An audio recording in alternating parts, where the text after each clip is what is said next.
بسم الله الرحمن الرحيم سددوا صفوفكم يا مسلمين وارفعوا السيوف على المشركين. اللہ تعالیٰ پوچھ رہا ہے کہ اے ایمان والو، اے حق و صداقت کا سچا دعویٰ کرنے والو، ارضیتم بالحیات الدنیا، کیا تم دنیا کی زندگی سے راضی ہو گئے ہو؟ سددوا اور جو لوگ اللہ تعالیٰ کے دین کی نصرت اور اس کے دین کو دنیا میں قائم کرنے کے اہم فریضے سے غافل ہو جائیں گے، ہم ان کے وجود کو دنیا سے ختم کر دیں گے. المؤمنين وصلوا إخوان نکلو ہلکے ہو یا بوجھل اللہ تعالیٰ کے دین کے لیے. لا يخافوكم جيوشهم اللہ تعالیٰ کے راستے میں جہاد کرو جس طرح جہاد کرنے کا حق ہے. طائراتهم جب تک اللہ تعالیٰ کا دین دنیا میں نافذ نہیں ہو سکتا، اس وقت تک دنیا کے اندر امن قائم نہیں ہو سکتا. ساری کوششیں آج دنیا کے اندر قیام امن کے لیے ہو رہی ہیں، خواہ وہ جنگیں زمین کے خطوں کے حصول کے لیے لڑی جا رہی ہوں یا وہ بین الاقوامی سرحدوں پر لڑی جا رہی ہوں، وہ ساری کی ساری ان کے پیچھے نام تو یہی ہے، امن قائم کیا جا رہا ہے. اللہ تعالیٰ فرماتا ہے وعد اللہ الذین آمنوا منکم وعملوا الصالحات لیستخلفنہم فی الارض. اللہ تعالیٰ کا وعدہ ہے اے چنیدہ لوگوں، اے منتخب کیے ہوئے لوگوں، کہ اللہ تعالیٰ کا تمہارے ساتھ یہ وعدہ ہے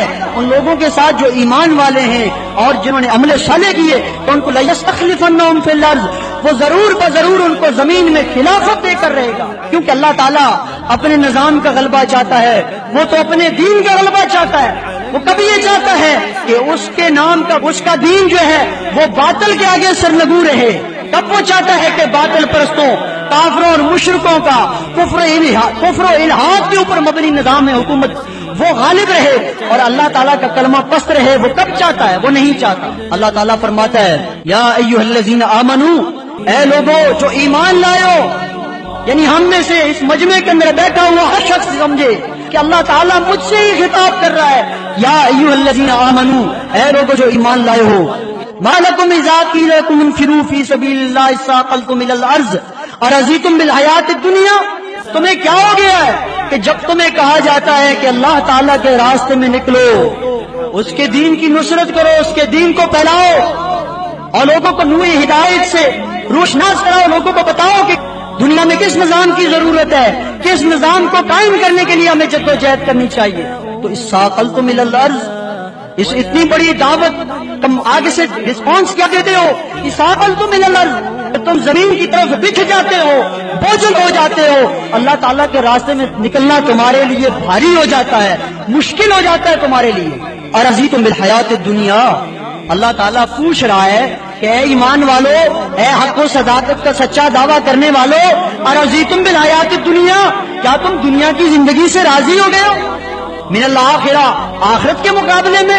تو سن لو فما متاع الحیات الدنیا فی الآخرۃ الا قلیل. سمجھ لو، اس پیمانے سے جانچ لو کہ آخرت کے مقابلے میں دنیا کا فائدہ بہت قلیل ہے، تھوڑا ہے. تو تھوڑے فائدے کے حصول کے لیے تم اپنی زندگی لگا دیتے ہو، اپنی صلاحیتوں کو کھپا دیتے ہو، اور اللہ تعالیٰ کے دین کی نصرت اور اس کے دین کو دنیا میں قائم کرنے کی تمہیں کوئی فکر نہیں ہے. تو اللہ تعالیٰ فرما رہا ہے اگر تمہیں فکر نہیں ہے الا تنفروا، اگر تم اللہ تعالیٰ کے دین کی نصرت کے لیے، اس کے دین کو دنیا میں قائم کرنے کے لیے نہیں نکلو گے تو یعذبکم عذابا الیما، وہ تمہیں دردناک عذاب پہنچائے گا.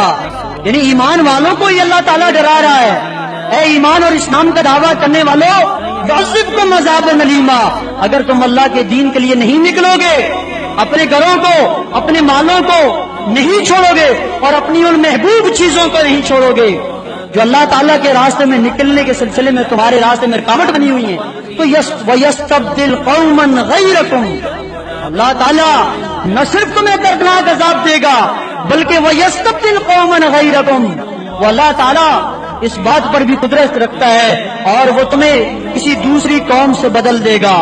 یعنی ایسا نہیں ہے کہ اس نے تمہیں ہدایت دے کر سرخات پہ پر لگا دیے کہ اب یہ ہدایت تمہارے ہی پاس رہے گی. نہیں, جو اس ہدایت اس نعمت عظمیٰ کی قدر کرے گا اور اس کو دنیا میں نافذ کرنے کے لیے جدوجہد کرے گا, کوشش کرے گا, اللہ تعالیٰ فرماتا ہے کہ یہ نعمت عظمیٰ ہم اس میں باقی رکھیں گے اور ان کے وجود کو دنیا میں بقا بخشیں گے. اور جو لوگ اپنے اللہ تعالیٰ کے دین کی نصرت اور اس کے دین کو دنیا میں قائم کرنے کے اہم فریضے سے غافل ہو جائیں گے, ہم ان کے وجود کو دنیا سے ختم کر دیں گے. یعنی اے مسلمین, اگر ہم نے اس نعمت عظمیٰ کی قدر نہ کی اور فرقوں کے اس دور میں اپنے وجود کی اہمیت نہ جانی اور دعوت و تبلیغ کے میدان میں جدوجہد نہ کی, کوشش نہ کی, اللہ تعالیٰ کے دین کو دوسروں تک پہنچانے کے لیے محنت نہ کی, کوشش نہ کی, تو اللہ فرماتا ہے وَيَسْتَبْدِلْ قَوْمًا غَيْرَكُمْ, اللہ بدل دے گا اور لوگوں کو لے آئے گا جو کام کرنے والے ہوں گے. پھر ہمارے پاس صرف دعویٰ رہ جائے گا.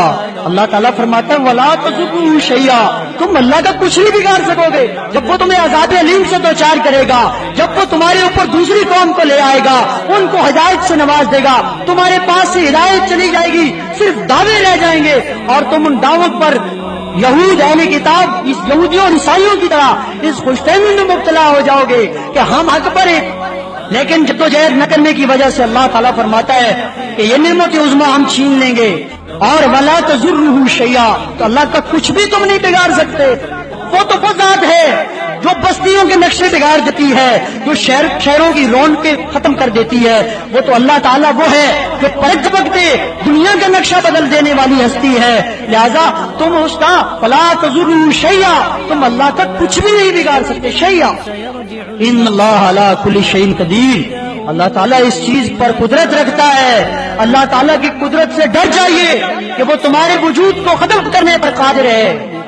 آگے اللہ تعالیٰ فرماتا ہے اِلَّا تَنْصُرُوا, اگر تم اس نبی محمد صلی اللہ علیہ وسلم کے دین کے غلبے کے لیے ان کی مدد نہیں کرو گے, ان کے مشن کو دنیا میں نافذ کرنے کے لیے کوشش نہیں کرو گے, نصرت نہیں کرو گے دین کی, تو اللہ تعالیٰ فرماتا ہے فقد نصرہ اللہ, جان لو کہ اللہ تو اپنے بندے کی مدد کر چکا ہے اس وقت بھی جب نبی علیہ الصلوۃ والسلام غار کے اندر اپنے ساتھی حضرت ابوبکر صدیق رضی اللہ تعالیٰ عنہ کے ساتھ وہ دو ہی تھے, اس وقت بھی اللہ نے مدد کی, تو اللہ تعالیٰ بعد میں بھی مدد کر سکتا ہے. اللہ نے اپنے دین کے غلبے کے لیے محمد صلی اللہ علیہ وسلم اور آپ کے سچے رفقاء مومنین حقہ کی مدد کی ہے. اس لیے اللہ تعالیٰ تقاضا کرتا ہے انفروا خفافا وثقالا, اللہ تعالیٰ کے راستے میں نکلو, ہلکے ہو یا بوجھل, ثاقلتم الی الارض, زمین کی طرف انسان بچ جاتا ہے. اس لیے اللہ نے فرمایا بچھو نہیں, بچھو گے تو ایک دوسری قوم میں تم پر مسلط کر دوں گا, اگر تم بیٹھ گئے تو ایک دوسری قوم کھڑی کر دوں گا, تم اللہ کا کچھ نہیں بگاڑ سکتے. اللہ فرماتا ہے انفروا خفافا وثقالا وجاہدوا باموالکم وانفسکم فی سبیل اللہ, نکلو ہلکے ہو یا بوجھل اللہ تعالیٰ کے دین کے لیے, دعوت و توحید, دعوت کے میدان میں, اور توحید بیان کرو. اس لیے کہ یہ توحید کا بیان کرنا کافروں اور مشرکوں کو بہت برا لگتا ہے, لیکن اللہ تعالیٰ مومنوں سے مواعظوں سے یہ وعدہ کرتا ہے کہ وہ توحید کی دعوت کو عام کریں اور توحید کو اختیار کریں, تو ہم ان کے اس نظام کو جو ہم نے عطا کیا ہے اس کو دنیا میں غلبہ عطا کریں گے. اللہ تبارک و تعالیٰ نے قرآن مجید میں ایک اور جگہ ارشاد فرمایا وَجَاهِدُوا فِي اللَّهِ حَقَّ جِهَادِهِ وَاجْتَبَاكُمْ, اللہ تعالیٰ کے راستے میں جہاد کرو جس طرح جہاد کرنے کا حق ہے. وَاجْتَبَاكُمْ, اس نے اس جہاد جیسے عظیم مقصد کے لیے اور اس عظیم مشن کے لیے, یہ نبیوں والا مشن ہے, اس مشن کے لیے وَاجْتَبَاكُمْ, اس نے تمہیں چن لیا ہے. یعنی اللہ تعالیٰ کا ہم پر کتنا انعام و اکرام ہے, اس کا کتنا بڑا فضل ہے کہ اس نے ہدایت جیسی نعمت عظمیٰ ہمیں عطا کی اور ہمیں ہدایت کے لیے چن لیا. یعنی ہم چنیدہ لوگ ہیں. ان چنیدہ لوگوں سے اللہ تعالیٰ فرماتا ہے کہ تم اللہ تعالیٰ کے راستے میں جہاد کرو جس طرح جہاد کرنے کا حق ہے, یہ حق تو ہدایت والے ہی ادا کر سکتے ہیں.